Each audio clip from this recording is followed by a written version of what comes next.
After 156 movies watched, it's finally time to share my top 10 movies of 2024.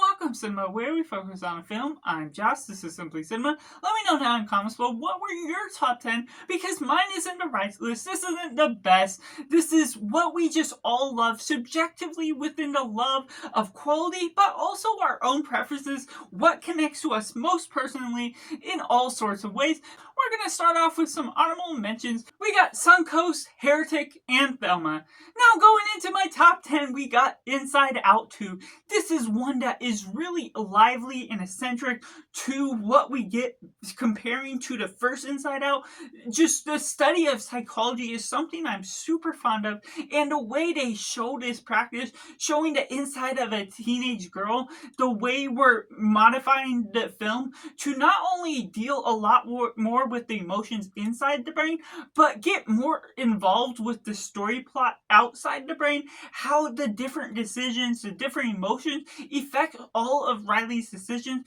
in order to go into this crisis of anxiety, of depression, of other things that are all working on as a whole, including those extra emotions, does so much more for the plot, just both inside and outside the brain. The way that involve friends and her parents, other characters that make sense, the connections between the two, the silly puns that work within what's going on inside her brain, the different locations inside her brain that connects you to the outside of the world, not only including the hobbies this time and all the lost memories, things we personally can connect to. It can get so much more involved to how this plot flows as a whole, to which it has a smooth guideline. It surfaces above just being a kids film, which is some of the best of what Pixar can do with their stories, is exceeding to the adult level, making it lively and fun for kids, but also in the same way just being a comedy that works and has all the deep things that makes it make sense for every age range, and also help us to connect, especially for those teenagers that are going through their teenage years at this time, connecting to that experience so much more, to what our brain is going through, what our body is going through, and just so much to the eccentric weight of what anxiety does, sort of as this anti-hero sort of emotion to the character, just puts so much weight on what this Pixar franchise can do as a whole, that I am all for getting more of these in the future. And at number 9, we got Abigail. Now, unlike most people that watch the trailer before seeing this film, you got the spoiler in that to what this film was really all about, which should be the selling point, but me not really always watching the trailers if they're not upfront in my face, I was pleased to go into Abigail not knowing what the twist was, not knowing that it was based on this vampire girl that goes rampant against all these people that are trying to kidnap her, protect her for 24 hours for this one man. There's a sort of mystery that's all going on within the first act of the film, that if you weren't spoiled what all this girl is about, it becomes so much more energetic. And while there's certain aspects to the film that are questionable based on knowing if it's going to be as rewatchable now that I know the secret, just my experience alone was huge and just big. It was bloodthirsty with the way that it showed all its effects. The way they utilized this mansion in so many different great ways is just something that didn't keep the plot any staler than it needed to be. Different personalities where you don't know about all these different people, who they're working with as a whole throughout the whole film. And so that's just what heightened the experience, not knowing who these characters were, what they were trying to do, but learning more and more about them throughout the film, and knowing their motives, knowing why they click together as a group and as individuals, why they have suspicions against each other, and how that all has inner workings to the money that weighs in on their decisions of having to actually protect this girl all night. And once the rampage goes on, all gets revealed, it becomes something that heightens the experience so much more because of the bloodthirsty kills that are awesome and cool, just surrounding all the things that make this innocent girl that much more creepy. And at number 8, we have I Saw the TV Glow, a weird and wacky A24 film at what they do best in the sterilized story that makes sense to the natural longevity of the build-up of the characters of the story, of things that going about this show that this boy is obsessed with, and following along with what this girl can do, the different guidelines to them being high schoolers, their connection together, their relationship that becomes a little bit of a romance, but it's not a typical romance story that just bleeds into all of these weird lighting issues that balance in what the story works as a whole, and the way the story pans out is still mysterious, but that's also something that I can attach to in film, even if I'm not always connecting to why things are the way they are. It's not a film that I feel needs answers more than certain films that propose certain situations that do need it. While there's not necessarily all the connections, all the resolvement to the plot that makes sense at the whole, it's still one of those eye-gawking films that keeps you engaged for the natural ideas of the cinematography, the lighting, the colors that really hone in on your attention to the film. So while you're watching these guys watch the TV go, play out this weird story that they're attached to, going through all these different age groups and the aging process throughout what goes on within the third act, goes in all these mysterious ways that I am still obsessed with watching the TV Glow as well. And at number 7, we have His Three Daughters, a kind of 180 in the sense that it's a completely heavy drama from Azazel Jacobs that I personally enjoy having seen the lovers from him, and the way that you attach to these characters. It may not be always the film you expect,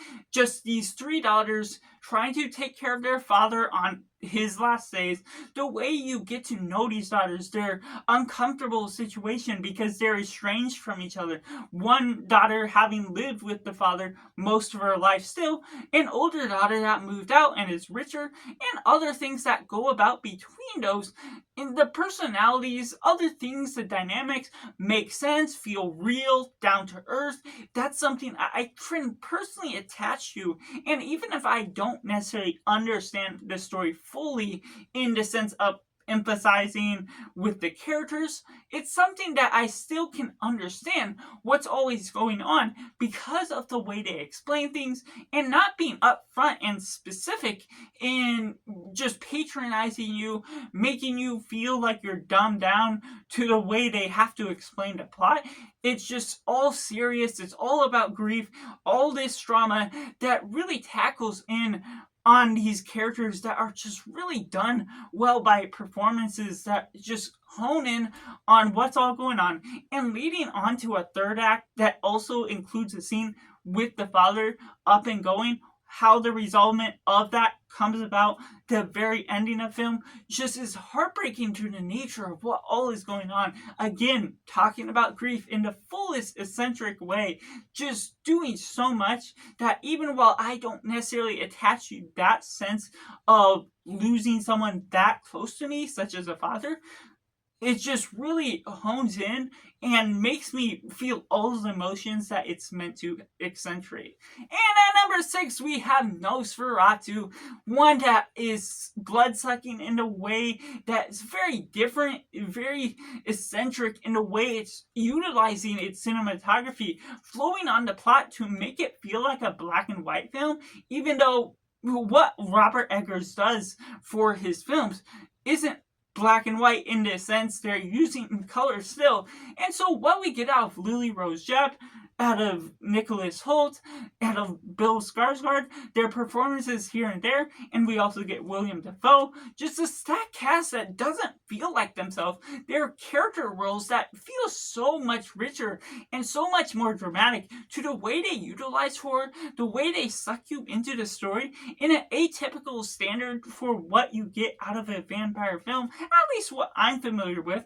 I didn't watch the other two older Nosferatu films before this, short, still not at all. I know I need to get on the ball for that, but the way this one blends all the cinematography, all of the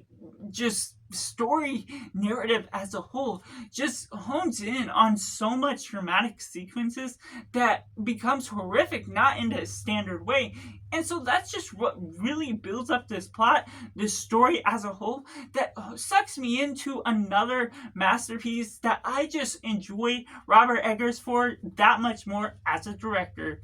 And before we go into my top 5, make sure to comment down below what your top 10 movies of 2024 were, so we can all share our honest and flavorful opinions of different movies that we managed to watch. I may not have been able to watch all the films that you watch, so I'd love to see what colorful cast of films that you may be having that are not on my list just as well. And going into a couple more honorable mentions, we got Alien Romulus, Civil War, and at number 11, we have The Brutalist. Getting into my top 5, we have Hitman, a Netflix film that just does so much with the chemistry between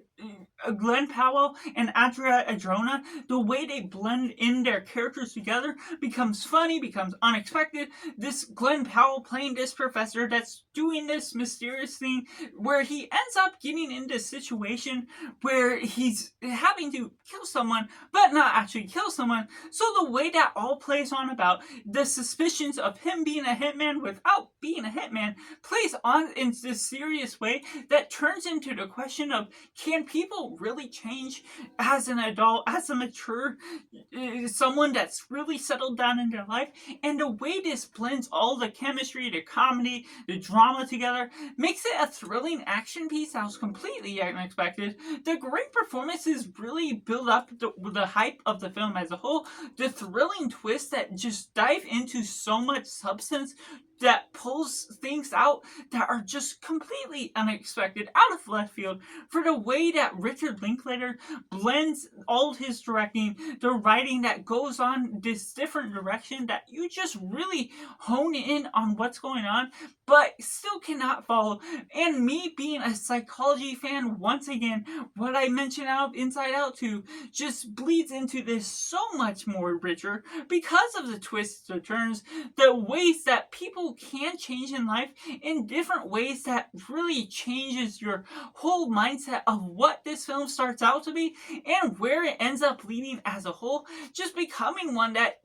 can be rewatchable to the fullest extent, that won't be necessarily one that I will forget from Netflix despite its huge backlog of films that it has to offer. And coming in at number 4, we have The Substance, a natural horror comedy of the weirdest sense, going all these weird natures. Like I mentioned, I love weird, I love mysterious, and the way they build up all these characters, the way they accentuate all these substances, this idea to the story as a whole, just what we get out of Demi Moore and the performances as a whole, even getting Dennis Quaid a side role that makes him be someone else as a character. All of his normal films become all the same character, so this is something very different. And just the way they build up the story as a whole, the introduction to the ideas of all these cultural changes, people in society that if you get too old, you're left out of what you were so popular and so famous with, and when introducing the substance to change back and forth within a week with a younger self, that just adds so much more to what is ultimately building up to something unexpected, to the way things get resolved, to the way things get just weird in all the most oblique ways, how the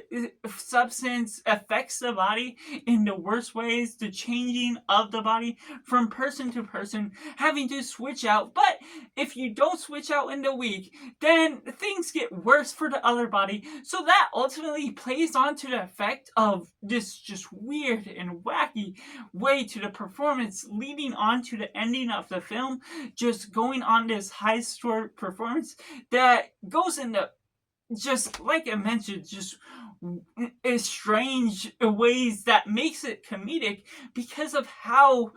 out there it is with that very original ideas that it balances in, how it utilizes that, the consequences that have full effect to the stakes that this film has to offer for the main characters as a whole. And at number 3, we have Challengers, one that just does so much to the love triangle sort of idea and taking it into this full different direction. Luca Guadagnino is so great with what he does with this story personally, and what we get out of Zendaya, the other two cast members, the way they blend in together, the chemistry works in all sorts of ways,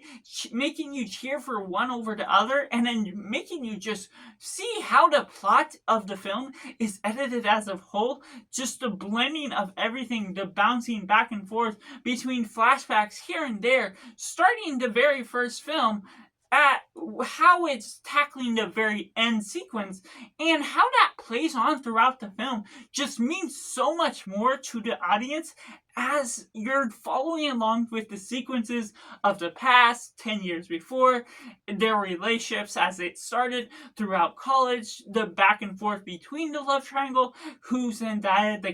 as the character is connecting to, and how that all works out, just going in between different performances, all the ways they're working on the chemistry to play with your emotions, to cheer on certain actions, the way certain elements mean just so much more to what the editing does so effectively, just means so much to the plot as a whole. And once you're really understanding what all is going on by the end of the film, by certain winks, by certain ideas to how people behave, the motivations for the characters, and the plot as a whole, how just the ultimately revenge just plays on its work for the film, just ultimately does so much to this favor of how the soundtrack interworks within itself, the cinematography, the blend of everything that just keeps you captivated throughout, even in the mysterious elements, the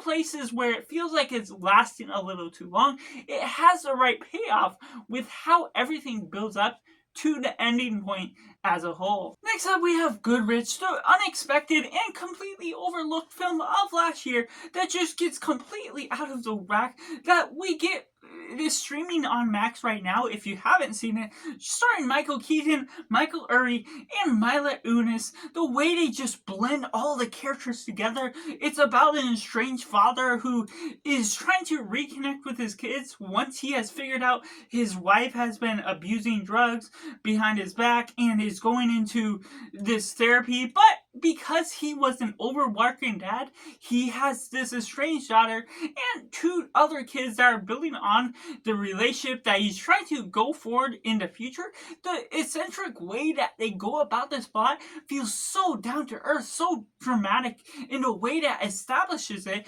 but realistic in the way it's working in its dialogue, connecting with the audience that may have an effect on what's all going with this. But me just personally liking these connective stories that feel so natural, so real, that it could have been anyone, based on a story that didn't exist in this particular way. And so the way you're getting all these things bouncing back and forth between these characters and playing on a straightforward, down-to-earth story where you don't necessarily get the wife into the picture until the very end. And so it plays on a real-time sort of formula that you just start the film off with the wife gone and the husband having to realize everything that he's missed out on, everything that he has to realize along the way, not being an emotional person, but being this working dad that does too much and has to figure out how to resolve those issues, but in a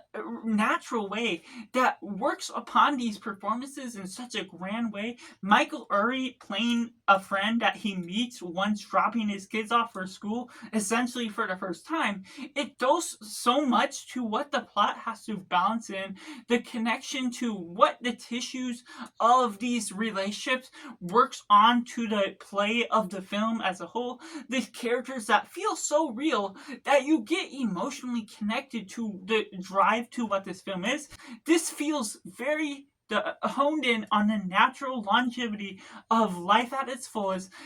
characters that make sense to the natural dialogue, their motivation, things that may go in a happier route than you expect at sometimes, but at the same time blending all of the different emotions, not necessarily making it cheerful always, all the time. It's melancholic still, dramatic in all the right tones, but that's what it's doing best, is mixing the tones superficially in this way that feels so natural, down to earth, and doesn't really let up with what it's tackling, how it's resolving itself, and the lessons you're going through, the character arcs that work as a whole, just makes it one film that really, really stood out this past year. And that leaves at number 1, of course, we got Dune Part 2, a sci-fi film that just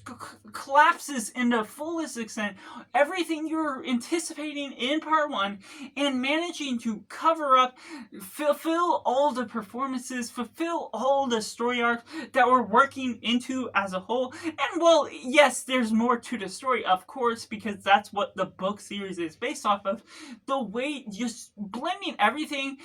it's not a pitch perfect look at how you're adapting the book page to screen exactly. Things were cut out, but of course, with book adaptations, it's still beautifully done. The cinematography, the sound mixing, everything that flows on with the soundtrack, just the characters' dynamic, the hopelessness of Paul Atreides, played by Timothée Chalamet, and his arc that he knows he's at this hopeless loss.